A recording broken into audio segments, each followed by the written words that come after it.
Alumnos, buenas tardes. Bueno, vamos a iniciar lo que es el taller de imagenología, ¿ya? Principios de imagenología.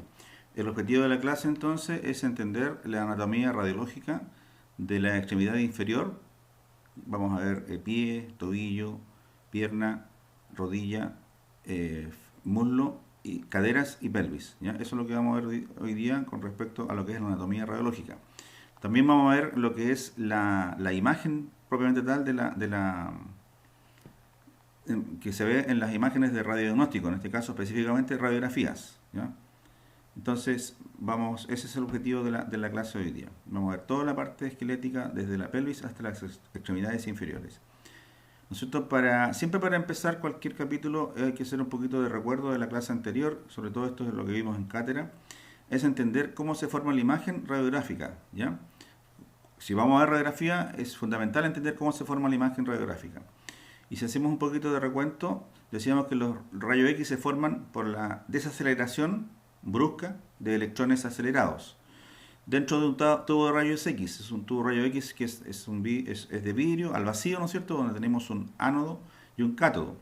En el ánodo hay un filamento que tiene bastantes electrones a su alrededor. Este filamento es como un filamento de una ampolleta, ¿no es cierto?, que se enciende, se le da energía eléctrica y quedan flotando electrones, ¿ya?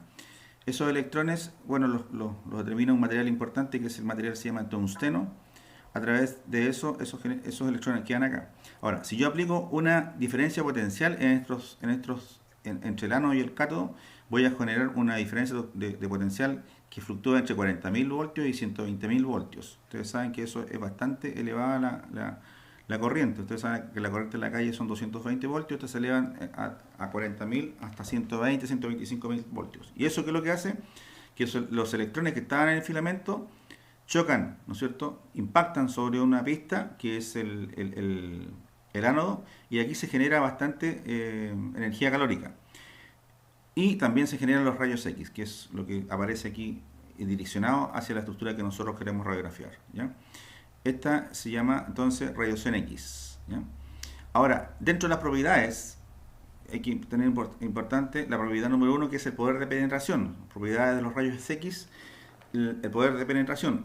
El poder de penetración se trata de que esta energía es capaz de atravesar cuerpos opacos a la luz, ¿ya? También tiene una propiedad importante que es el efecto luminiscente. O sea, esta radiación X puede llegar a pantallas que emiten luz, en este caso fosforescente o fluorescente, y la activan los cristales y hacen emitir luz sobre esas pantallas, ¿ya? Y después tenemos el efecto fotográfico, que pueden llegar a emulsiones fotográficas, activarlas y formar imágenes como una imagen fotográfica dentro de un producto fotográfico. También tiene lo que es el concepto de produce ionización de gases. Vale decir que esta misma radiación, si nosotros la hacemos caer sobre una cámara de ionización que tiene gas, un ejemplo, un gas que se puede ionizar fácilmente es el xenón, puede, ¿no es cierto?, ionizar estos gases y provocar, digamos, un circuito eléctrico y darnos cuenta de que nos sirve esa cámara de gases para detectar radiación, ¿ya? Sobre todo cuando hay que detectar radiación por fugas de radiaciones dentro de salas de rayos X, por ejemplo, no puede haber fuga hacia el exterior, simplemente todo el campo donde se generan radiaciones ionizantes es una sala blindada y las puertas también blindadas, ¿no es cierto? Y dentro de lo que es el operador también tiene que blindarse la pared donde trabaja el operador, y eso lo podemos detectar con una cámara de ionización, ¿ya? Después tenemos los efectos biológicos. Los efectos biológicos es que esta radiación puede interactuar en la cadena del ADN y generar, ¿no es cierto?, problemas a nivel del ADN, ¿no es cierto?, generar mutaciones y generar un daño en la parte biológica, ¿ya? Sobre todo en aquellas células que son menos diferenciadas. Siempre se trata de proteger en el paciente las células, ¿no es cierto?, que están en formación diariamente, como lo son las gónadas, ¿no es cierto?, las células gonadales, en el hombre lo que es la parte testicular, ¿no es cierto?, los espermios, y en la mujer la parte ovárica, donde se generan los óvulos, ¿ya? También unas células menos diferenciadas son la tiroides y el cristalino en el ojo, ¿ya? Y tenemos muchas más células, ¿no es cierto?, y podemos llegar al tiro a las que son menos diferenciadas, son las células nerviosas. Pero las más diferenciadas son las células nerviosas. Este mismo efecto biológico se emplea para aquellas células tumorales. Ustedes saben que las células tumorales tienen, ¿no es cierto?, una constante formación de células. Por lo tanto, son células neoplásicas y ahí también, como estas células, como dije al comienzo, el rayo X ataca más a las células menos diferenciadas. Una célula tumoral es mucho menos diferenciada que las del cuerpo humano y se puede, ¿no es cierto?, a través de los rayos X, lo que se denomina una parte de todo lo que es la tecnología, la radioterapia. A través de la radioterapia nosotros podemos generarle daño a las células tumorales, ¿ya? Entonces se pueden los tumores se pueden achicar con este bombardeo de radiación X que se le da, ¿ya? Siempre y cuando que sea bien controlado, ¿no es cierto? Ahí se trabaja con curvas de isodosis, cuidando los tejidos sanos que están alrededor del tumor, ¿ya? Eso es a grandes rasgos con respecto a las propiedades de los rayos X. La propiedad de los rayos X que forman la imagen son las tres primeras, ¿ya? Hoy en día, por la incorporación de la imagen digital, podríamos decir que son las dos primeras nomás, ¿ya? Porque ya no trabajamos con una placa fotográfica dentro de un envoltorio que es un chasis, sino que simplemente todo se trabaja a través del poder de penetración y pantallas fosforescentes donde queda una imagen latente que después, ¿no es cierto?, es leída por un lector láser o termoluminiscente y se forma una imagen, ¿ya? Bueno, sigamos a continuación. Bueno, el objetivo entonces es ver imágenes de la extremidad inferior, empezando por el pie, y tomar conceptos que vimos en las clases anteriores, que son el concepto de radio opacidad y radio lucidez, radio lúcido o radio transparente es la otra palabra. ¿Por qué le nombro esos términos? Porque la imagen uno la nombra por imágenes radio opacas, que son las imágenes que se ven blancas en la radiografía. Todo lo que es el borde del hueso, ese borde del hueso se llama tejido cortical, ¿no es cierto?, o hueso compacto. Y imágenes radiotransparentes, que son los espacios articulares. Todo lo que es espacio articular nosotros lo vemos más negro, más oscuro, ¿ya? Y eso le llamamos imagen radiotransparente o radiolúcida, ¿ya? Entonces, radio opaco, lo que está más blanco, que es donde hay mayor cantidad de calcio, y radiotransparente, la zona que se ven más oscuras, en este caso los espacios articulares y los tejidos blandos. Acá el espacio que hay entre hueso y hueso, aquí hay tejido blando, hay músculo, hay sangre, hay grasa, ¿ya? Hay piel por acá afuera. Entonces son tejidos blandos y tejidos óseos son tejidos más duros que tienen calcio, ¿no es cierto?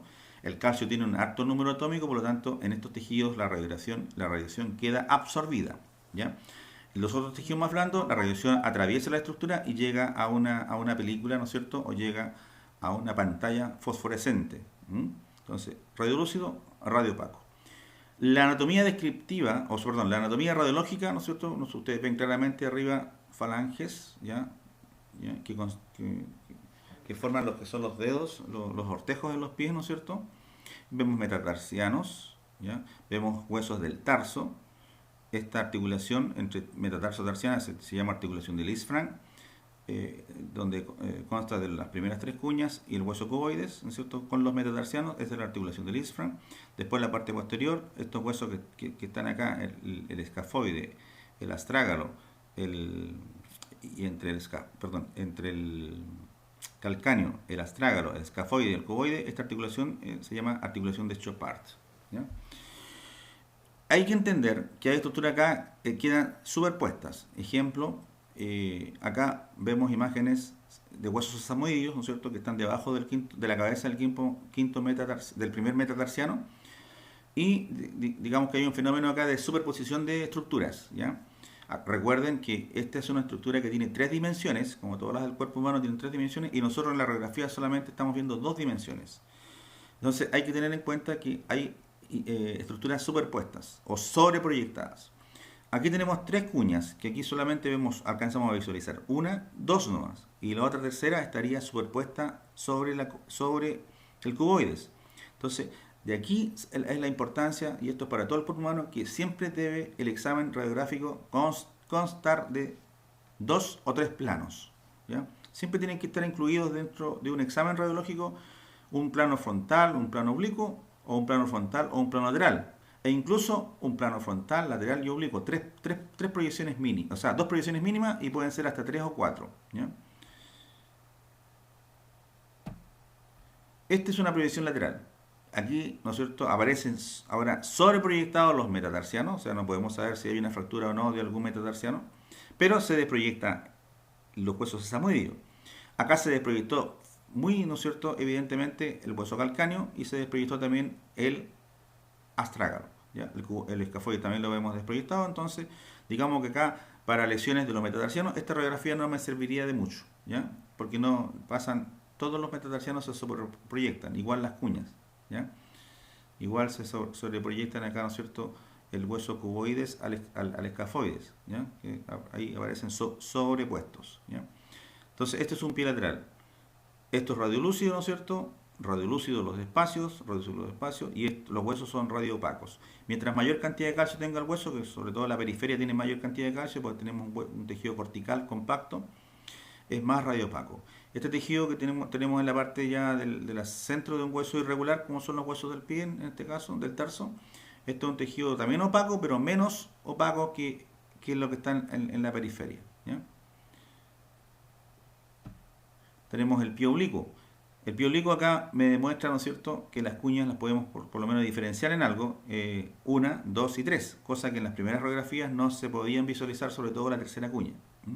Vemos una desproyección también de los huesos sesamoideos, ¿no es cierto?, y las estructuras anatómicas siguen siendo las mismas que vimos anteriormente, sino que en una posición oblicua. En el pie, la estructura del calcáneo se estudia por separado. O sea, si hay una lesión de calcáneo, no se pide una radiografía de pie, sino que se pide una radiografía de calcáneo, ¿ya? El calcáneo también tiene que ser estudiado en dos proyecciones o dos posiciones. Es el calcáneo lateral, ¿no es cierto?, que es esta que está acá, y un calcáneo axial, ¿ya? Volvamos al calcáneo lateral. El calcáneo lateral articula con el astrágalo acá arriba, ¿no es cierto?, articula con el escafoide y con el cuboides. Entonces, acá se puede visualizar todo el calcáneo, la tuberosidad del calcáneo, que a veces, muchas veces tiene acá una formación de un espolón, ¿cierto? Si se pide una radiografía lateral. Y aparece también un hueso supernumerario, ¿ya?, que es el hueso trígono. Ustedes tienen que hacerme un trabajito de anexarme acá todos los huesos supernumerarios del pie, que son como 6 a 8. Y eso lo unen a la carpeta del portafolio que tienen que formar al final del semestre o al final después de las primeras 4 clases, ¿ya? Tenemos una proyección axial. Esto me permite a mí visualizar si hay una fractura, ¿no es cierto?, en forma lateral acá del cuerpo del escafoides, del calcáneo. Me permite, ¿no es cierto?, visualizar si los fragmentos de la fractura están angulados hacia interno o externo del pie, ¿ya? Entonces este es el calcáneo axial, una vista desde el talón hacia la parte anterior. Esto es densidad normal, y aquí hay una sobreproyección de estructura. Esto no me interesa mucho, ¿no es cierto?, sale blanco porque esa parte al rayo X es mayor cantidad de espesor, ¿ya? Nunca vamos a visualizarla completamente. Después tenemos el tobillo, ¿ya? El tobillo, lo que interesa acá es esta zona de acá, que es la articulación tibio-peroneo-astragalina, ¿ya? Esta zona de acá, ustedes ven que hay una superposición de imágenes, aparece el pie casi en forma axial. Esto no nos interesa a nosotros. Es por eso que las proyecciones anteriores que vimos eran del pie. Todo lo que vimos anteriormente, ¿no es cierto?, esto eran proyecciones del pie. Entonces, si hay una lesión del pie, el médico tiene que solicitar una radiografía de pie y no de tobillo. Si hay una lesión de tobillo, el médico solicita una radiografía de tobillo, que sería esta, ¿ya? Entonces, esta es la articulación que me interesa. La zona que está siempre expuesta a lesiones son los malleolos, ¿ya? Los malleolos en una proyección frontal salen desproyectados, ¿no es cierto?, malleolo tibial, el malleolo peroneal, ¿no es cierto?, pero este de acá está como escondido, ¿ya? Para eso existen técnicas para desproyectarlo, ¿ya? Y también tenemos que tener un tobillo lateral, ¿ya? Estas son las estructuras que interesan entonces en el tobillo. Tenemos el tobillo lateral acá, todo lo que es la polea astragalina. Acá la tibia se sobreproyecta al peroné, ¿ya? Aquí no podríamos ver un desplazamiento de una fractura de los malleolos, sino que la veríamos mucho mejor, ¿no es cierto?, una proyección frontal, ¿ya? Tenemos, acá también no sirve para ver lesiones del escafoide tampoco, solamente lesiones del tobillo. Tobillo lateral, calcáneo desproyectado, se ve el hueso trígono también ahí desproyectado, y esta es la articulación que me interesa, ¿ya? Tobillo oblicuo, ya dije que es una proyección oblicua del tobillo con rotaciones internas, y en esta se logra desproyectar toda esta zona articular entre el astrágalo y el malleolo medial de la tibia, que sería ese, ¿ya? Y eso también se llama una proyección especial para ver mortaja, ¿no es cierto? Y acá tenemos el malleolo también desproyectado. Si hubiese una fractura, una lesión por acá, esta es la mejor proyección para visualizarla, ¿ya? La pierna, ¿no es cierto? Es obligatorio que aparezcan siempre en los huesos largos 2/3 de la estructura. Aquí no aparecen, solamente aparece el tercio distal. Ahora tiene que aparecer el tercio medio y el tercio distal de una estructura, ¿no es cierto? Conformando la articulación, en este caso, del tercio distal, que sería el tobillo. La estructura anatómica aquí, ¿no es cierto?, son las mismas, no las voy a repetir, son las mismas que nosotros visualizamos en el tobillo. Importante recalcar que la zona de los huesos largos tiene ¿no es cierto?, una compacta en la parte periférica que en la parte central forma lo que se llama un canal medular, ¿ya? Y obviamente se dan cuenta ustedes que aquí la compacta es mucho más gruesa que en este extremo. Este extremo, prácticamente las extremidades superior e inferior están conformadas por tejido esponjoso. Vale decir, acá tenemos una cortical ósea, una zona muy delgadita de hueso compacto, tenemos trabeculado óseo y aquí simplemente en las diáfisis de los huesos tenemos canal medular, ¿ya? Un canal medular y una compacta muy gruesa. Una proyección lateral del tercio distal, ¿no es cierto? Ya dije que tiene que poseer, ¿no es cierto?, en la radiografía el tercio medio y el tercio inferior de la estructura, ¿ya? Si aparece toda la pierna es mucho mejor, sobre todo en niños aparece toda la pierna, desde rodilla a tobillo. Esta es también la radiografía de pierna se puede estudiar con tercio proximal, vale decir, tienen que salir el tercio proximal más el tercio medio en la radiografía, ¿ya? El lateral igual. Las estructuras que están acá nombradas las vamos a ver en todo detalle en la proyección de rodilla que viene a continuación. Este es un lateral también de pierna, ¿no es cierto?, del tercio proximal. Esto vamos a detenernos un poquito para ver las estructuras anatómicas, que es el objetivo del taller, ¿ya? Alumnos, les menciono que lo que estamos viendo ahora es solo anatomía normal. Después, al final de la clase, vamos a ver algunas patologías tanto de extremidades inferiores como de pelvis, ¿ya? Entonces, acá tenemos nuevamente una sobreproyección de estructuras. Se dan cuenta inmediatamente que esta zona de acá está mucho más blanca o más radiopaca. ¿Qué tenemos acá? La suma de toda la parte distal del fémur sumada a una estructura, aquí se ve como redondeada, ¿no es cierto?, que se llama la rótula, ¿no es cierto?, que está sobreproyectada sobre estos cóndilos. Es una sobreproyección, por lo tanto vemos mayor cantidad de calcio acá, ¿ya? Por lo tanto, si hay una lesión de la rótula, en esta proyección no la podríamos visualizar muy bien. Si hubiese alguna fractura sin desplazamiento, podría pasar desapercibida en esta proyección, ¿ya? Tenemos acá el cóndilo femoral externo, cóndilo femoral interno, tenemos un epicóndilo del lateral del fémur, ¿no es cierto?, o externo. Tenemos un epicóndilo medial del fémur que se llama también cóndilo del abductor, ¿no es cierto?, tubérculo del abductor, que también tiene otro nombre. Tenemos el fémur. Tenemos todo lo que es la parte articular, ¿no es cierto?, cartílago articular, que no se ven, los cartílagos no se ven, por si acaso, alumnos, solamente vemos la parte ósea en la radiografía. Tenemos los platillos tibiales, externo a interno, también se llama lateral y medial, ¿ya? Y los espinas tibiales, ¿ya?, que son espina tibial externa y medial, o lateral y medial, ¿ya? Y tenemos la cabeza del peroné, el cuello del peroné, dentro de los huesos que conforman la rodilla. Repito que las radiografías solamente sirven para ver lesiones óseas, generalmente traumáticas o degenerativas, como lo son las artrosis, ¿ya? También podemos visualizar tumores y quistes óseos, ¿ya? Pero todo lo que son lesiones, ejemplo de deportistas, que generalmente se dan lesiones de los cartílagos, ¿ya?, o lesiones de los meniscos, aquí en la radiografía no los visualizamos.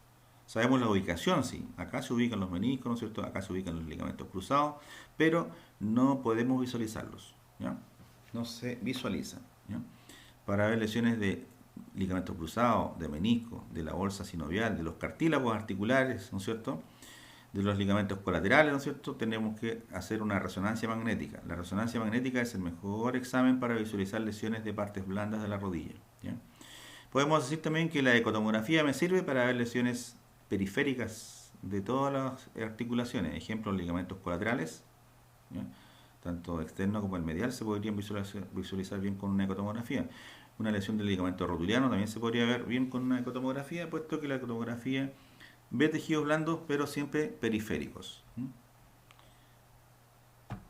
Esta es la proyección lateral de rodilla. La proyección lateral de rodilla nos muestra, ¿no es cierto?, una lateralidad. La lateralidad la vemos por la superposición de los cóndilos y la superposición de los platillos tibiales, ¿ya? Aquí no podríamos visualizar nosotros lesiones, ejemplo, una fractura en la zona de un cóndilo. Simplemente la podríamos ver en el frontal, pero en el lateral se sobreproyecta. Igual, espacios radiolúcidos, ¿no es cierto?, o radiotransparentes, ¿ya? Aquí hay una zona más radiotransparente de todas, que es esta, ¿ya?, el espacio articular, pero acá hay más radiotransparencia. Digamos que acá hay una conformación de un cuerpo de grasoso, ¿ya?, adiposo. Por lo tanto, cuando hay grasa, el rayo X es como que atraviesa más fácilmente la grasa y obviamente la vamos a ver más radiolúcida. Cosa que aquí hay músculo, el músculo tiene una radiolucidez, pero el músculo tiene menos radiolucidez que esto que está acá, que es grasa. Y eso se llama cuerpo grasoso de Hoffa o grasa retrorotuliana. También podemos ver una densidad mayor que está por delante de ese cuerpo grasoso, que se ve con una línea un poquito menos radiolúcida, que es el ligamento rotuliano. Acá adelante tenemos los músculos del muslo y podemos ver que acá en la parte anterior se puede distinguir algo del ligamento del cuádriceps. Y vuelvo a repetir, las lesiones de tejidos blandos aquí se podrían visualizar con una ecotomografía, tanto del tendón rotuliano como del tendón del cuádriceps, pero las lesiones de los meniscos y los ligamentos cruzados tenemos que verlas con una resonancia magnética, ¿ya? Esta es una proyección de la rodilla, pero vista desde atrás, y nos entrega lo que dice acá arriba, la visión del túnel intercondilio. Es una proyección muy buena para visualizar lesiones de las espinas tibiales, ¿ya? Y si nombro los ligamentos cruzados es porque hay lesiones de la fractura de los platillos tibiales por arrancamiento de ellos por los mismos ligamentos. A veces una fuerza puede romper los ligamentos cruzados, que hay que verlo con resonancia, o puede la misma fuerza de rotación romper la inserción de este ligamento, ¿no es cierto?, que sería arrancar las espinas tibiales, ¿ya? Eso se llamaría fractura por avulsión, ¿ya? La rótula también se puede estudiar, ¿no es cierto? Si hay lesiones de rótula, se pediría una radiografía de rodilla frontal, una rodilla lateral localizada en rótula y una rótula axial. La rótula axial, nosotros acá tenemos la forma neta de la rótula. Esto siempre tiene la carilla articular externa, tiene mayor superficie, ¿no es cierto?, articular que la interna, ¿ya? Siempre tiene que haber una paralelidad articular, tanto de la superficie lateral externa e interna con respecto a los cóndilos femorales, ¿ya? Esto tiene que ser paralelo. Y la forma articular la misma, ¿ya? Es como el espacio se ve libre, ¿no es cierto? No hay disminución del espacio en algún sector, ni de derecho o izquierdo. Esto es totalmente normal, ¿ya? Esto se llama fosa intercondilia o tróclea femoral, ¿ya? Estas son las carillas articulares. Entender que aquí hay un cartílago que no se visualiza en la radiografía. Acá también hay otro cartílago que no lo visualizamos en la radiografía. También tenemos una bolsa sinovial. Acá tenemos, entre los cartílagos y cartílagos, un espacio con líquido sinovial, que tampoco lo visualizamos en la radiografía de rodilla. Solamente vemos la parte ósea, ¿ya? Fémur frontal, tercio distal, ¿no es cierto? Vuelvo a nombrar un hueso largo, tiene que verse el extremo distal y el tercio medio. Aquí estas estructuras ya las analizamos todas en la radiografía de rodilla frontal, son las mismas, no las vamos a repetir. Quiero tomar importancia que aquí se ve muy bien el tejido compacto, ¿no es cierto?, del hueso largo y el canal medular, ¿ya? Esta es una proyección lateral. Noten que el fémur tiene una curvatura, ¿no es cierto?, en ese sector, pero igual se ve el canal medular y el hueso compacto que está en la periferia, ¿no es cierto?, que es característico de los huesos largos ver un buen canal medular, ¿ya?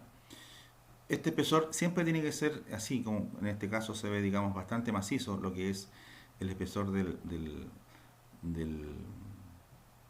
la compacta, ¿no es cierto?, de los huesos largos. Cuando este espesor disminuye, se dice que es un hueso que va perdiendo calcio, ¿ya? Se le llama osteopenia cuando un hueso pierde calcio. Este es el fémur también, tercio proximal. Esta estructura del trocánter mayor, trocánter menor, el isquion, lo vamos a estudiar mejor en la proyección de cadera frontal, ¿ya? Entonces, igual en una proyección de fémur proximal tiene que verse la articulación proximal, en este caso el tercio proximal del fémur y el tercio medio. Proyección lateral, que no es muy lateral porque el fémur, si yo lo pongo completamente lateral, va a quedar sobreproyectado el otro fémur, el el contralateral. En este caso se trata solamente de tomar el fémur que interesa, esto se hace prácticamente con 45 grados del paciente, no son totalmente 90 grados, sino que 45 grados del paciente para que esto quede proyectado del otro fémur, ¿no? Entonces, esto es lo que se logra, ¿no es cierto?, en una radiografía de fémur proximal. Igual tiene que incluir la articulación proximal, el tercio proximal del hueso, que sería la parte superior, ¿no es cierto?, y el tercio medio. Acá están todas las estructuras anatómicas que están nombradas anteriormente, ¿ya? En la fémur proximal. Entonces, esta articulación se llama articulación coxofemoral, ¿no es cierto?, o articulación de la cadera. Entendiendo que esta es una articulación son 2/3 de una esfera, o sea, una articulación muy firme, poco recurrente en luxaciones, ¿ya? La articulación homóloga, que sería la del hombro, esa sufre mucho más luxaciones que esta, ¿ya? Esto tiene que ver una fuerza muy característica, con mucha intensidad, con mucha fuerza para que se pueda luxar. Vale decir, luxaciones son muy poco frecuentes en esta zona. Sí, son muy frecuentes las artrosis, que lo vamos a ver al final de la clase, ¿ya? Y la fractura, sobre todo en pacientes de la tercera edad, ¿ya? ¿Por qué digo la tercera edad? Porque ustedes saben, los pacientes sufren, mientras pasan los años, el cuerpo va perdiendo calcio, y al perder calcio, las estructuras óseas se vuelven más débiles, ¿ya? Y ante cualquier caída, ¿no es cierto?, estas zonas se pueden fracturar. Bueno, esta es una proyección de cadera. Nosotros vemos el tercio proximal del fémur, en este caso el trocánter mayor, trocánter menor, cuello anatómico, ¿ya? Cuello quirúrgico. Esto tiene el cuello, tiene una cabeza femoral, por lo tanto, si tiene una cabeza, tiene un cuello, ¿ya? Tiene una base de cuello, un cuello propiamente tal. Y este hueso, esta cabeza, ¿no es cierto?, se articula dentro de una cavidad, una cóncava, ¿no es cierto?, que es el acetábulo, o también se le denomina cotilo, ¿ya? Acetábulo o cotilo, ¿ya? Cavidad acetabular o cavidad cotiloidea. Esta cavidad, ¿no es cierto?, le presta apoyo a esta cabeza femoral. Hay que entender que esto tiene un fondo y un surco interacetabular, y también tiene una ceja cotiloidea posterior y una ceja cotiloidea anterior, ¿ya? Esta proyección del acetábulo se forma por la fusión del hueso ilíaco que está arriba, ¿no es cierto?, el ilion, por la fusión del hueso pubiano y la fusión del hueso isquión, ¿ya? En realidad acá es un solo hueso, pero hay que entender que en el desarrollo, sobre todo cuando se nace la persona, acá tenemos cartílago solamente, y esto se va formando a partir, digamos, del estado fetal, ¿no es cierto?, nace y todavía está formándose hasta prácticamente todo el cotilo, toda la cadera se forma hasta como los 14 años. Entonces acá todavía tenemos, ya esto es un adulto y esto es el cotilo completamente formado.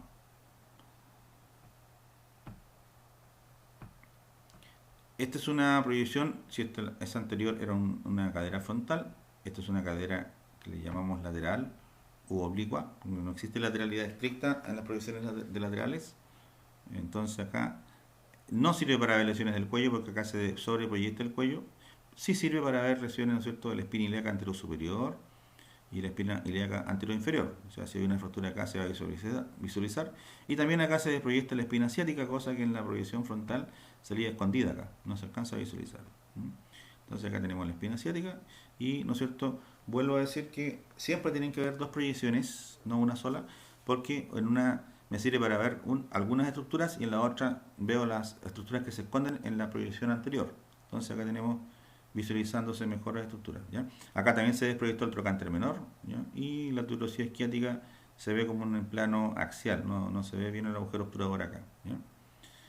Esta es una proyección de pelvis completa, o sea, aquí se ven ambas caderas, cadera derecha e izquierda. Y para conseguir una buena visualización de los cuellos anatómicos, por si acaso alumno, se consigue con las piernas o las extremidades, con los pies hacia adentro, ¿ya? Los pies tienen que ir siempre hacia adentro, ¿ya? Entonces, esa es la posición para que se logre ver los cuellos. Tenemos el trocánter mayor, trocánter menor, la cabeza femoral, todo el hueso ilíaco unido al sacro. Estas articulaciones se llaman articulaciones sacroilíacas, derecha e izquierda. Y dentro de la pelvis ustedes ven algunas imágenes radiolúcidas, ya que son estas, ¿cierto?, acá en el centro también. Y esas son imágenes que no hemos visto anteriormente. Estamos en presencia del abdomen. El abdomen tiene intestino, ¿no es cierto?, y el intestino puede tener ese fecal, que es ese como granuloso que se ve acá, esa imagen granulosa, y puede tener también gases, ¿ya? Los gases son normales visualizar en los intestinos, y eso es meteorismo, entonces son gases, los gases, como es aire, se ve radiolúcido, ¿ya? Gases que están dentro de las vísceras, en este caso el intestino, sería el intestino grueso. Pelvis, esta es una pelvis de un bebé. ¿Ya? Acá vemos que los tres huesos que conforman el acetábulo están separados. Ven ustedes el hueso ilíaco, no es que estén separados, están juntos, ¿ya? Pero juntos todavía con un tejido cartilaginoso, cartílago acá. Tenemos el hueso pubiano y el hueso isquiático. Y aquí también se ve una separación, ¿ya? Forma como una pinza isquiopubiana. Lo mismo a este otro lado, ¿ya? Y también está ausente la cabeza femoral. Tiene 3 meses, un bebé de 3 meses, está ausente la cabeza femoral, la cabeza femoral. Esta es una radiografía que el 100% de las personas que conforman, digamos, un país, ¿no es cierto?, se toma una radiografía de pelvis a los 3 meses. Y eso para descartar la presencia de una malformación que pueda estar en los niños, que se denomina displasia de caderas. Entonces vale decir, todo niño que llega al control de niños sanos, a los CEFAN, ¿no es cierto?, que es donde se ven los niños sanos, a los 3 meses le van a solicitar una radiografía de pelvis, ¿no es cierto? ¿Qué es esto? Esto es lo normal de una pelvis, esto es una normal. Aquí ustedes ven encima unas líneas y unos ángulos. Estas líneas se hacen para medir los ángulos, en este caso para medir los techos acetabulares. Los techos acetabulares acá está con una línea, que es blanca, ¿no es cierto? Pero esa es la normalidad del techo acetabular. Y ven que los dos ángulos que se ven acá se visualizan de forma simétrica y miden menos de 30 grados. Eso quiere decir que es un factor de normalidad. Vamos a aplicar las líneas, ¿ya? Esto se llama línea de Hilden-Reiner, pasa por el borde inferior de las alas de los huesos ilíacos, ¿ya? Esta es una línea que se llama de Perkins, derecha e izquierda, pasa, ¿no es cierto?, por el borde más externo del techo acetabular, pasando por las diáfisis del hueso femoral, ¿ya? Y eso forman cuadrantes, un cuadrante supero externo, supero interno, infero externo e infero interno, 4 cuadrantes. Lo importante acá de esta línea de Hilden-Reiner, nosotros podemos formar lo que se llama ángulo acetabular, ¿ya? Derecho e izquierdo. Si mide menos de 30 grados puede medir 1,28 y el otro 28, es normal. Si mide 1,28 y el otro 27, si hay un grado de diferencia también es normal. Cuando este ángulo mide 31 o 32 grados es anormal, ¿ya? La otra línea que hay que tener presente es este arco, que se llama arco de Shenton. El arco de Shenton, ¿no es cierto?, representa un arco, una línea curva, que tiene que corresponderse con la anatomía acá del borde interno del fémur, pasar y corresponderse con la línea curva que me da la sínfisis pubiana el borde interno del hueso pubiano en lo que conforma el agujero obturador. Entonces eso se corresponde. Si esa línea se ve interrumpida, se ve quebrada, estamos en presencia también de una displasia cadera. Todavía no está formado, vuelvo a repetir, la cabeza femoral, ¿ya? A los 3 meses empieza a formar, por lo tanto a veces aparece, a veces no. Esto tiene 3 meses. Esto es una pelvis de adulto con que se ve distorsionada la cadera, ¿ya? La pelvis, ¿ya? Este es para ver lesiones del anillo pelviano, que se llama pelvis inlet, que se hace con el rayo angulado a 30 grados caudal y se observa prácticamente la sínfisis pubiana en forma axial. Ahí se ve una imagen de gas, ¿no es cierto?, que no lo habíamos visto anteriormente. Eso es una imagen radiolúcida, eso representa la ampolla rectal. Aire en la ampolla rectal. Es una pelvis outlet, que se hace una pelvis normal, pero con el rayo angulado craneal. Esta me sirve para ver lesiones del anillo pélvico posterior, en este caso, lesiones de las articulaciones sacroiliacas. Y me permite visualizar con una vista mejor para ver los agujeros obturadores también. Esta es una proyección de Lowenstein, una proyección que siempre se toma obligatoriamente cuando hay diagnóstico de artrosis, ¿ya? Para otro plano, digamos, como lateral de ambas caderas, sobre todo para visualizar acá, descartar artrosis del techo acetabular, que es donde se produce mayormente la artrosis, ¿ya? Cadera alar, ya la visualizamos anteriormente, es donde el ala se ubica paralelo a la mesa, ¿ya? Podemos ver lesiones de la espina ilíaca anterosuperior, anteroinferior y anterosuperior, las dos. Lesiones de la espina ciática también. Cadera obturatriz se toma como 45 grados acercando el paciente y se ve mucho mejor el acetábulo acá, o sea, la cabeza femoral se ve encima del acetábulo. Y vamos a ver un poquito de patología, ¿ya? Aquí vemos la presencia de un hueso que se ve con pérdida de calcio, se ve más transparente o más radio, todo el hueso se ve radiolúcido, ¿ya? Y eso va pasando en el transcurso de los años, sobre todo se ve más en mujeres que hombres, ¿no es cierto? Multipuerperio, o sea, muchos niños, ¿no es cierto? Genera mayor cantidad de descalcificación, en este caso se van descalcificando los huesos, ¿ya? Y eso hace que los huesos están más débiles, propensos para cualquier caída, puedan generar fracturas, ¿ya? Aquí ven una fractura reciente que va entre trocánter y trocánter. Si va entre trocánter menor a trocánter mayor, se llama fractura intertrocanteria, ¿ya? ¿Qué es lo que es la fractura? Es una pérdida de solución de continuidad, en este caso de la cortical. Ahí se pierde la continuidad y hay una separación. Aquí el trocánter menor está como desplazado y decimos que hay una separación, o también se llama diástasis de los fragmentos, ¿ya? Diástasis de un fragmento de fractura, ¿no? Fragmento proximal, fragmento distal, y hay un fragmento ahí que está libre al medio, ¿ya? Por si acaso estos son cuerpos extraños, probablemente de alguna banda de inmovilización dentro del paciente. No se preocupen de eso, no son del paciente, sino que son de las bandas de inmovilización con las que llegan los pacientes a los servicios de urgencia. Y aquí vemos un elemento de osteosíntesis ya antiguo, puesto en el paciente, ya puede haber pasado 1 año, 2 años, que por protocolo se colocan, ¿no es cierto?, en las que son las fracturas de cuello anatómico. Cuando hay fractura de cuello anatómico, acá no, el cuello anatómico en este lado se ve indemne. La fractura de ahora fue trocanteriana. Cuando hay fractura del cuello, o sea, a este nivel, el protocolo es sacar la cabeza femoral y reemplazarla por una prótesis. En este caso, acá está la prótesis. Hay un vástago que está metido en el tercio proximal del fémur. Hay una zona más densa, lo que está entre el hueso y el elemento de osteosíntesis. Eso es más denso, eso es lo que se denomina el pegamento, ¿no es cierto?, de esto. Es un tipo de pegamento que se solidifica muy rápidamente en el momento operatorio. Se coloca y a los segundos está como, ¿no es cierto?, como cemento, podríamos decirle. Pero esa es la densidad que se ve en la periferia. Aquí solamente se reemplazó la cabeza femoral y el cartílago articular se mantuvo, ¿ya? No hay reemplazo de acetábulo. Ya. Pelvis de guagua con displasia cadera. Anteriormente le había mostrado una pelvis con las líneas, ¿no es cierto?, de Hilgenreiner, las líneas de Perkin y los arcos de Shenton. Acá tenemos si nosotros lanzamos una línea que pasa por los bordes inferiores de los huesos ilíacos hacia acá, podemos medir un ángulo acá que es más o menos plano, un angulito que puede medir 25 o 26 grados, que es normal. Y en cambio, si hacemos pasar la línea que pasa por acá, ¿no es cierto?, que pasa por el borde inferior del ilio, con la línea que representa el techo tabular, se dan cuenta de inmediato que puede medir más de 31 grados. Incluso se ven distintos. Esto es como paralelo al piso y este en cambio es muy oblicuo. Y ahí estamos en presencia de una displasia cadera izquierda, ¿ya? Displasia cadera izquierda. El arco de Shenton, si ustedes ven, acá pasan una línea por la sínfisis pubiana, por el agujero obturador, y más o menos esa línea se va a corresponder, esa curva se va a corresponder con la del borde interno del fémur. Ese arco de Shenton se ve indemne, se ve sano. En cambio acá, si yo paso una línea acá, esto me circularía acá. Y si paso una línea por acá, esta llegaría más arriba. O sea, vale decir, el arco de Shenton acá está interrumpido. Está como fraccionado. Entonces, eso me dice más aún que acá hay una displasia cadera izquierda, ¿ya?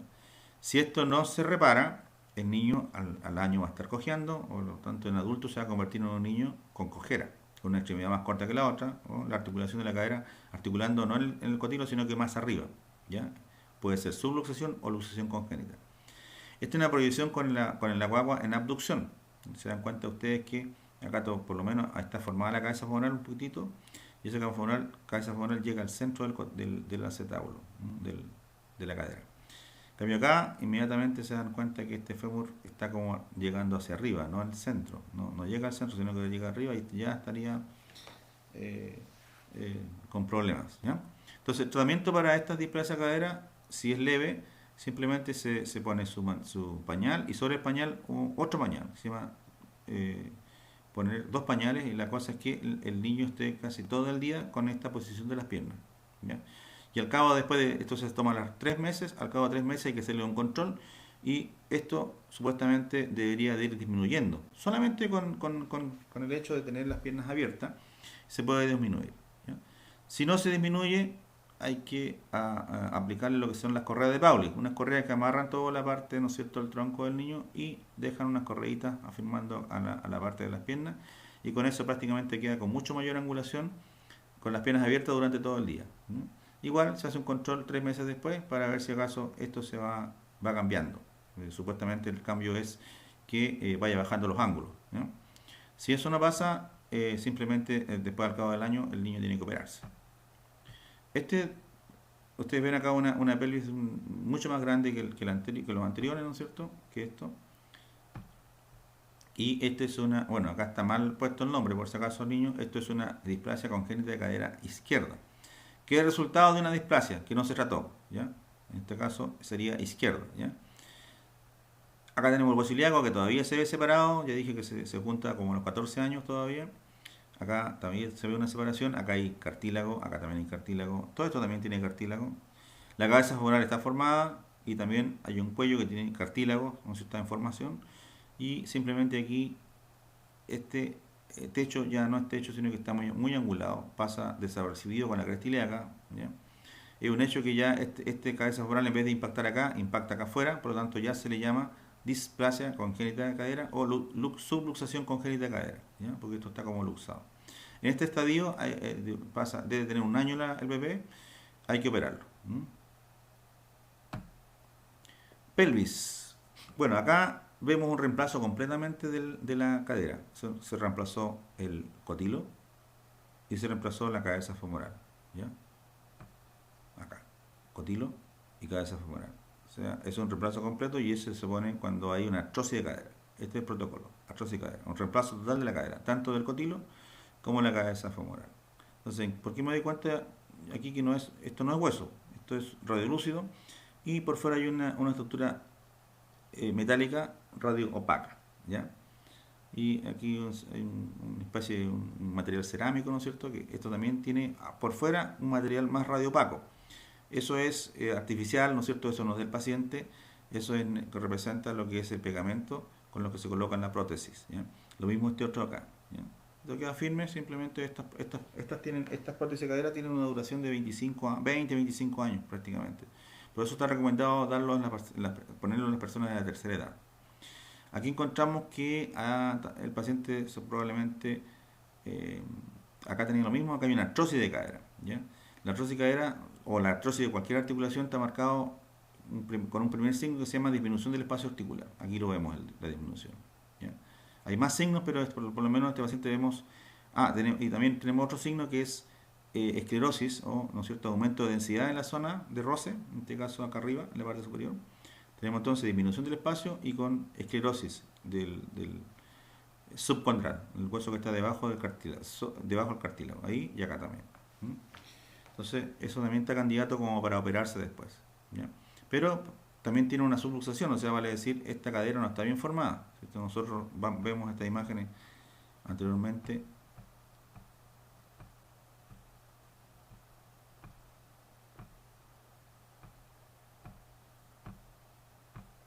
Esta es una cadera, es un techo vestibular. Ven que el techo prácticamente es como paralelo al piso, eso es paralelo, digamos, y toda la cabeza está contenida dentro del cotilo. En cambio, este paciente que vimos a continuación, ¿no es cierto?,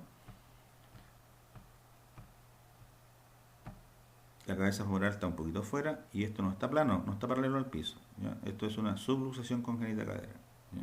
Y eso es un factor para que tenga un proceso artrósico a más temprana edad. Rótulas axiales con problemas. Ustedes vieron la imagen de una rótula axial normal versus esta. Ustedes ven que aquí la carilla articular externa está hay una disminución del espacio articular, ¿no es cierto? Acá hay una disminución del espacio articular, acá también, de ambas rodillas, de ambas rótulas. Aquí están los signos de la artrosis, que son la disminución del espacio articular. Este espacio debería ser igual que este. Tenemos disminución del espacio articular, tenemos aumento de calcio en esta zona, que se llama esclerosis subcondral, y la presencia de osteofitos marginales. Ustedes ven que acá en la periferia, de aquí de la rótula, aparece un osteofito mal llamado cachito, pero se llama osteofito marginal, ¿no es cierto? Y la presencia de estos tres signos, disminución del espacio articular, vuelvo a repetir, disminución del espacio articular, esclerosis subcondral o aumento de calcificación en esta zona, y también la presencia de osteofito marca, ¿no es cierto?, los signos de una artrosis. Hay una artrosis de patelofemoral, ¿ya? Bueno, cuando la artrosis prácticamente se fusionan los dos huesos se llama anquilosis, cosa que aquí todavía no se ha fusionado. Hay el nombre de anquilosis, entonces es fusión, ¿no es cierto?, de una articulación. Prácticamente se disminuye el espacio tanto que simplemente quedan los huesos prácticamente pegados. Anquilosis. Pelvis, una pelvis AP, ven la forma del cotilo, ¿ya? Bueno, acá está normal también, pero acá hay un elemento como una osificación ósea, ¿sí? Vale decir una fractura antigua. Aquí vemos nosotros elementos cálcicos dentro de la pelvis, se llaman ganglios calcificados, ¿ya?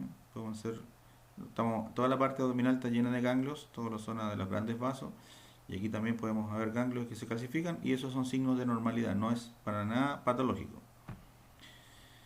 Pelvis de niño, este niño debe tener unos 10 años, ¿ya? Más o menos 10 años, 11 años, ¿ya? Aquí todavía tenemos cartílago de crecimiento, claro, cartílago donde se fusionaron los tres huesos tanto el hueso ilíaco, el hueso pubiano, el hueso isquiático para formar el cotilo, ¿ya? Y aquí vemos una lesión solamente de la cabeza femoral, por lo tanto, esta zona de alumno está sano, es normal, y esto también es normal. Esa irregularidad que se ve acá es normal en un niño de 10 a 11 años hasta 12 años. Lo que vemos acá de anormal es que la cabeza femoral tiene ese espesor, ya en esta edad, es una cabeza redondeada, ¿no es cierto?, con esa densidad. En cambio esta cabeza femoral está aplanada al techo y está también más cálcica, tiene mayor calcificación en esta zona. Más, eso es un signo radiológico. Sumado a la clínica del paciente, la clínica es el dolor, ¿cierto? Si el médico analiza tanto al paciente y más la radiografía, se da cuenta que hay una enfermedad acá de la cabeza femoral. Se descartan las lesiones infecciosas, que no tiene infección, no hay fiebre, nada. Descartando todo eso, simplemente se llega a la conclusión de que esto se llama una enfermedad de Legg-Calvé-Perthes. ¿Qué es lo que son las enfermedades? Estas enfermedades raras es una necrosis ósea aséptica, vale decir, una necrosis avascular. Hay un problema acá que es una causa idiopática, o sea, no tiene causa conocida, que el niño en determinada ocasión empieza a sentir dolor, pero sin causa conocida. Ya se toma la radiografía y aparece esto. Lo que hay que evitar es llegar a esto. El paciente se operó, ¿ya? Porque era tanto el daño que hubo que operarlo. Hubo que hacerle una osteotomía femoral. Vale decir, si ustedes se dan cuenta acá, este ángulo cérvico-deficiario debe medir unos 135 grados. Y este ángulo cérvico-deficiario ya lo dejaron en menos de 135, debe medir unos 120, 110 grados. Se sacó una cuña acá, una especie de cuña ósea, y se dejó en esta forma, para impedir con esta operación, que aquí se siga erosionando la cabeza femoral y darle más irrigación a esta zona. Esto hay que tratar de evitar. Acá hay una protección gonádica, es un varón, ¿no es cierto? Protección gonádica. Bueno, estas necrosis ósea aséptica de la cabeza femoral se dan más o menos en un grupo etario de entre 9 a 14 años, y se da más en hombres que en mujeres, por si acaso. Acá tenemos una pelvis de un adulto también con un poquito de osteopenia. También tiene una fractura retrocanteriana, pero ya totalmente consolidada. Ni siquiera se ve la fractura. Pero esta placa angulada es del protocolo de las fracturas para las fracturas retrocanterianas, donde el cuello anatómico no se fracturó, solamente se fracturaron la zona retrocanteriana. Esta es una técnica con elementos de autosíntesis, ¿no es cierto?, antigua, se llama varillas de Ender. ¿Ya? Hoy en día no se ocupa esta técnica, una técnica muy, muy cruenta, es quirúrgica. Estas varillas se colocan desde el tercio proximal del fémur, vale decir, por encima de la rodilla, y se van por el canal medular, y son de a una, se ponen de a una varilla llega, ¿no es cierto?, hasta este sector, se pone una segunda, una tercera, y van prácticamente quedando adosadas al canal medular y llegando hasta acá, y ahí se dejan puestos. También hay una fractura consolidada. Hay una calcificación central ahí, ¿no es cierto?, en la pelvis, que es de un tumor, de tipo de tumor benigno. En este caso es un mioma calcificado. Calcificación el mioma es un tumor del endometrio, del útero. Esta es una cadera completamente malformada, o sea, vale decir, cuando era bebé tuvo una displasia y no se trató. No se trató, no hubo a lo mejor los medios, o vivía en una zona, digamos, de rural, en la cual nunca tuvo acceso a tomarse una radiografía o haberse controlado al niño sano, y simplemente esto ya es una consecuencia de una displasia cadera, vale decir, un techo acetabular que no fue techo, simplemente quedó muy oblicuo, y eso hizo que se deforme la cabeza femoral y formar lo que se llama una subluxación congénita de cadera. Parte del fémur queda por fuera y el cotilo no tiene forma de cotilo. Esto es una operación de Chiari, este es un ejemplo también, acá hay hubo una doble subluxación congénita de cadera, eso genera una artrosis acá, ¿no es cierto? Y la operación, como no se le pueden poner prótesis a los jóvenes, este es un paciente joven, generalmente se hace un paciente de 18, 19, 20 años, y se quiebra acá la cadera, aquí se quebró arriba, se rompe, se hace un corte, y se rota el ala ilíaca. La idea es formar acá unos centímetros más de techo. Ustedes ven acá, se rotó, acá se desplazó, ¿no es cierto?, el hueso hacia externo, y ahí se formó a través de la rotación un poquito más de techo acetabular. Lo mismo debería hacerse acá, romper acá y formar esto. Esto genera que ya no se haga una artrosis muy anticipada, sino que postergar la artrosis de la cadera. Esto es la enfermedad de Calvé-Pertex, lo da la clínica, ¿no es cierto? La radiografía me da este aplanamiento del techo, pero acá ya es mucho más leve que el caso anterior. Esto por si acaso alumnos, estas enfermedades, cuando están en este estadio más precoz, que el daño es poco de la cabeza femoral, basta una inmovilización, ¿ya? Inmovilización sí, para un niño de 13 años es más o menos, psicológicamente no es tan bien llevado, ¿ya? Entonces sí, porque son 2 meses de yeso, y ese yeso tiene que estar en cama y con las piernas abiertas, prácticamente se le deja yeso en la pierna derecha y la pierna izquierda con las piernas abiertas, ¿ya? Y eso, tener un niño de esa edad acostado es más o menos complicado, ¿ya? Pero después de los 2 meses esto debería de regenerarse, ¿ya? Con el movimiento, con la inmovilidad esto se regenera, ¿no? O sea, ahí se vuelve a tener una buena circulación y esto debería de regenerarse, ¿no? Fracturas que son estables de la pelvis. En este caso, acá hay una fractura del tuberosidad isquiática, ¿ya? Igual por avulsión, pues un arrancamiento óseo por la inserción de algún ligamento ahí, ¿ya? Acá hay una fractura también leve, ¿no es cierto?, que se llama fractura de la espina ilíaca anteroinferior, también por avulsión. Esto es una lesión grave, se llama lesión del libro abierto. Esto ocurre por atropellos, ¿ya? Una rueda pasó por encima de la pelvis y hace, ¿no es cierto?, forma una diástasis o una separación de la sífilis pubiana y una separación de la articulación sacroiliaca. Esto es una lesión grave, ¿no es cierto?, sobre todo de la parte ósea, pero también puede ser grave por los daños que puede haber provocado los tejidos blandos de esta zona, específicamente a la vejiga, a la unión vejiga-uretra, puede haber una rotura de uretra, y la zona del colon distal, que es la ampolla rectal. O sea, la más grave de todas sería un rompimiento de la ampolla rectal, puesto que eso es contenido fecal, que puede pasar al peritoneo y formar la peritonitis, ¿ya? La rotura de vejiga también se puede romper en estas cosas. O sea, vale decir, en estas lesiones acude un equipo multidisciplinario para visualizar la lesión. Ojo con esta línea que se ve acá, estos son un listón que va dentro de la tabla de inmovilización. Estos pacientes no se pueden sacar de las tablas de inmovilización que vienen desde el momento del sitio del accidente. Uno las toma con esas tablas y eso es una tabla de inmovilización. Fractura grave, inestable de cadera. Fracturas de medio cervical. Esta es una radiografía que muestra acá una leve, digamos, solución de continuidad, ¿ya? Y para esto estaría lo ideal complementarla con un escáner, ¿ya? El escáner me hace cortes finitos de 2 milímetros, ¿no es cierto?, a través de toda la zona y me entrega una imagen mucho más definida para determinar si acá hay fractura o no hay fractura, que son las fracturas del medio capital. Cuando esto se desplaza, obviamente hay que sacar la cabeza y reemplazarla por una prótesis. Cuando no se desplazan, se puede intentar dejar inmovilizado y podría, digamos, esto regenerarse nuevamente calloso.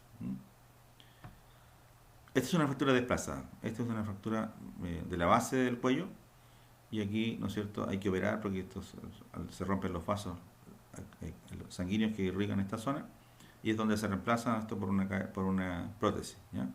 Fracturas de la base del cuello desplazada. Bueno, cuando tiene una lesión debajo, o sea, se ve indemne el cuello y simplemente la fractura fue trocanteriana o subtracanteria alta, el protocolo es esto, una placa angulada, ¿ya? Placa donde el vástago va dentro de lo que es el cuello y estas, la parte angulada externa, van tornillos de compacta a compacta para que vayan bien sujetos, de compacta a compacta, compacta a compacta, ¿no es cierto? Y es importante que este no llegue hasta la zona articular. ¿Ya? Si llega a la zona articular sería un fracaso la operación. Siempre llegan hasta antes del cartílago articular.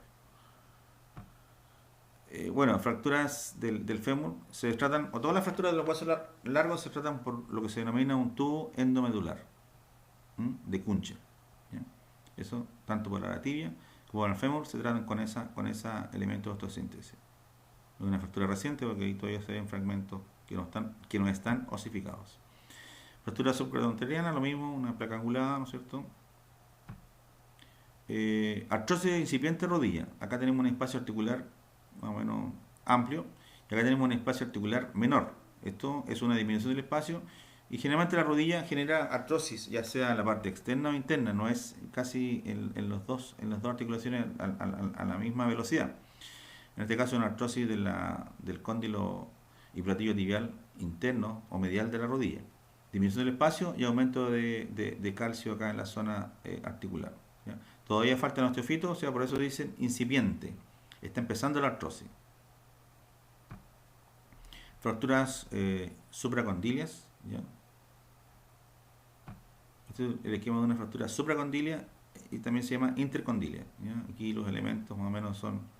Casi nunca queda un paciente 100%, ¿eh? O sea, si hay una fractura grave, el kinesiólogo va a intentar dejarlo al máximo, pero nunca lograr el 100% porque siempre se produce algún tipo de deterioro en la parte digamos, articular en este tipo de fracturas. Rotura del ligamento colateral medial. Bueno, acá indirectamente se puede determinar que hay una lesión acá, puesto que la distancia es mayor. El paciente puede ingresar al servicio de rayo uno puede tomar, o sea, lo ideal para ver una rotura del ligamento colateral interno es la ecotomografía, ¿ya? Estas técnicas ya no se ocupan, ¿ya?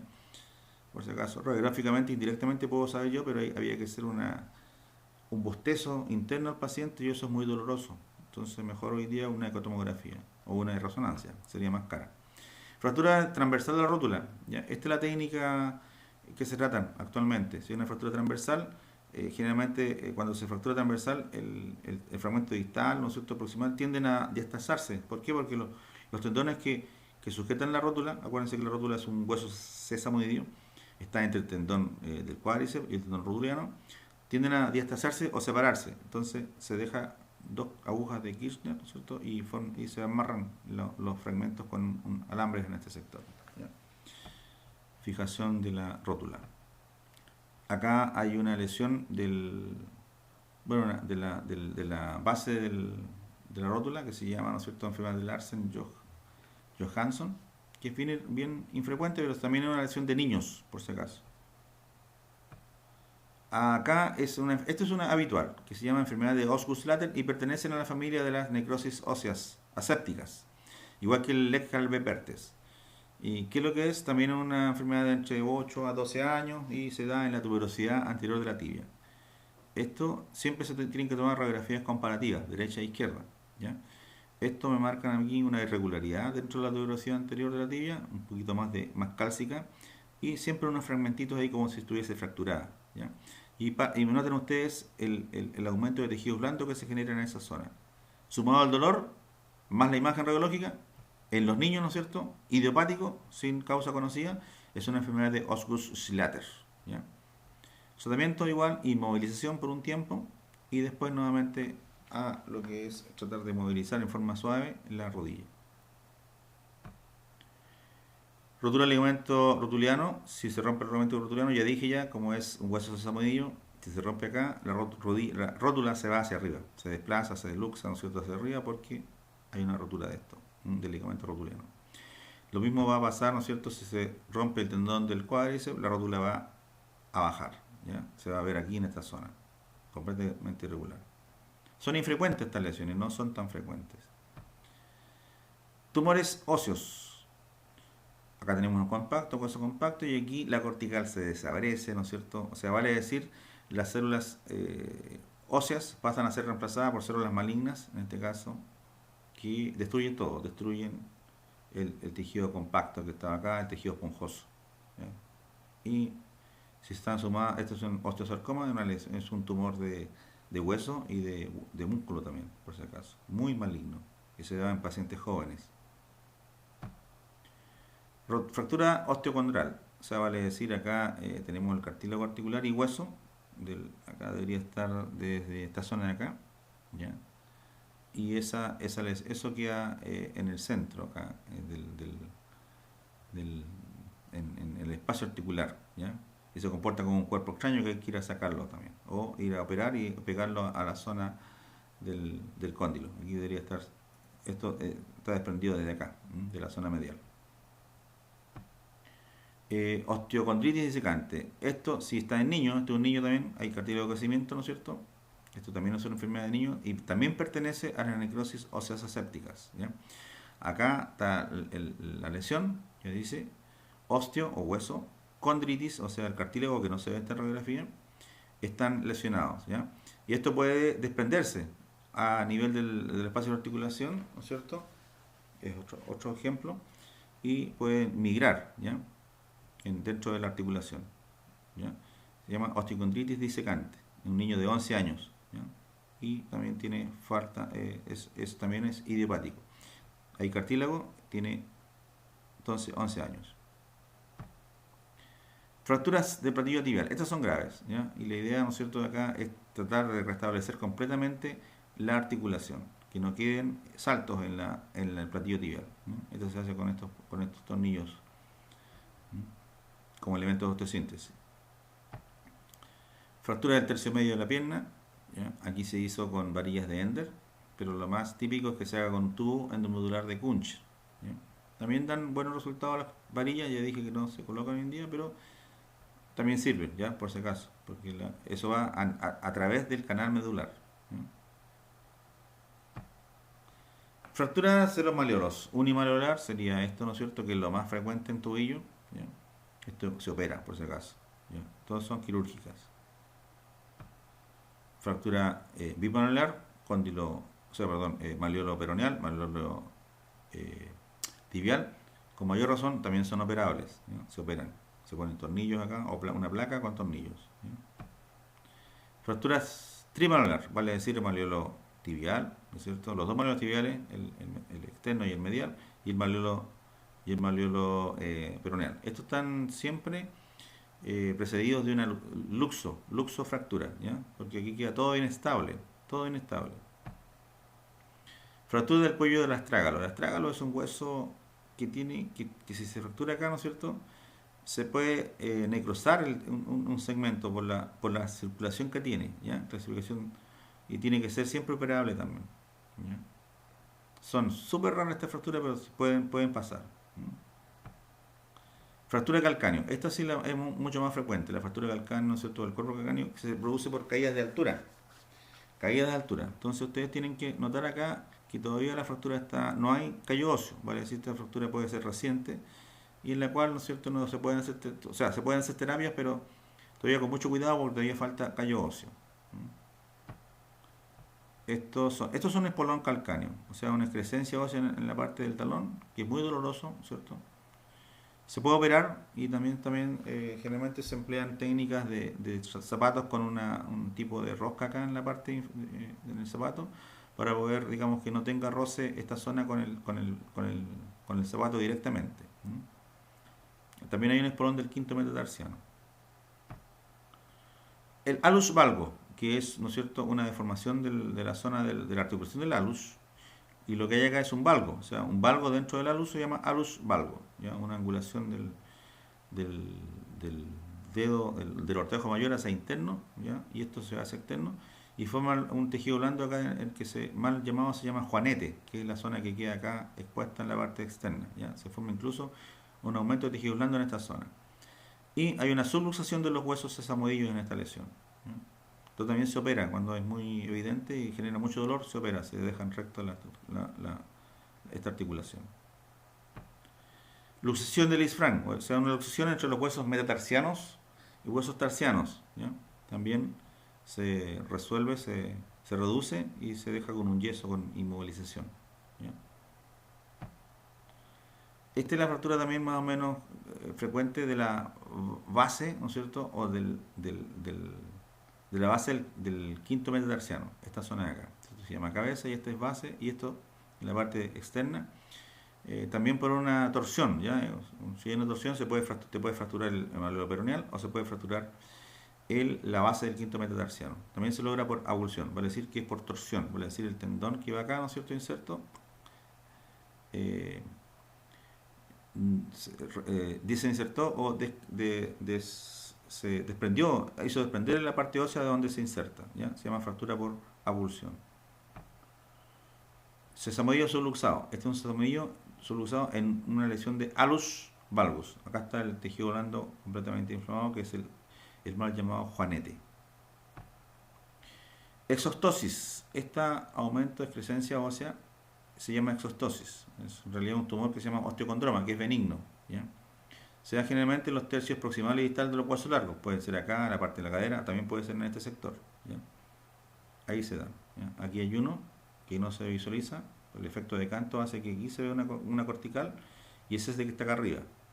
Y este de acá pasa desapercibido acá porque debe estar por acá atrás, ¿ya? Entonces siempre, si es muy pequeño, en la lateral no se ve.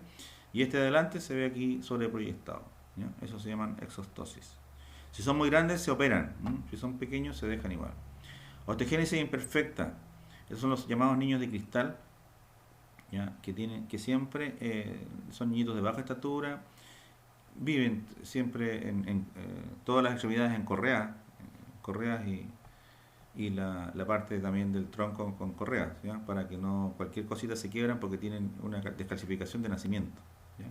Los huesos están completamente descalcificados de nacimiento, entonces crecen en forma curva y están propensos a hacer fracturas, ¿ya? En este caso tiene ya una placa dentro de una del fémur.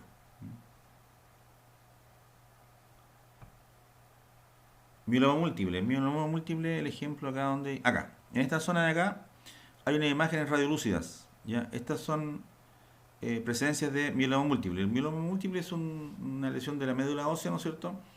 Que se da en los huesos planos del cráneo, los huesos de la pelvis, y también en los huesos largos, ¿ya? Y aquí se ve una lesión en esta zona, probablemente si se le saca más radiografía se puede encontrar en los otros huesos también. Es generalizado. Es maligno esta, ¿ya? Bien, niños. Quedamos hasta ahí, ¿ya?